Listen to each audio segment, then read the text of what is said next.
Good morning. Welcome again to Morning Devotions. Thank you for our time together. Every time we sing that song, Water, and the dance Water is ministered in our church, all I think about is how Jesus prepared the hearts of the Samaritans. You see, the Jews had a saying in the Talmud, "Thank God I was not born a dog, a woman, or a Samaritan." They hated the Samaritans. These were the people of the divided kingdom. These were the people that had followed Jeroboam. They were not even considered true Jews. They were half-breeds. They were mestiza. And the prejudice against them was legendary in the heart of the Jewish people. They wouldn't even speak to a Samaritan. And Jesus sat down with that woman at the well and spent several days, and an entire village came to Jesus that day. Now, look at the seed that was sown. Acts 8, beginning with verse 4. Now there were those scattered. They went about preaching the word. Philip went down to the city of Samaria and proclaimed to them the Christ. And the crowds with one accord paid attention to what was being said by Philip. And when they heard him and saw the signs he did.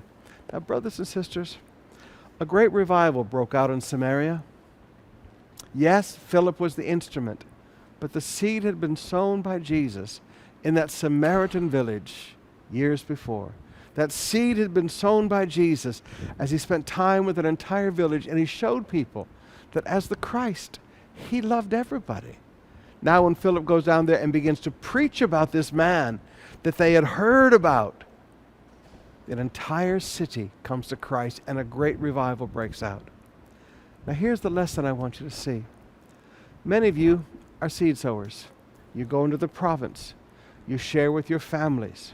You show them how God breaks down the walls of prejudice. You open your heart to people. People come to Christ. And there's a small move of God, just like Jesus with the woman at the well that day. There's a small move of God, and a small number of people are saved, maybe a barrio.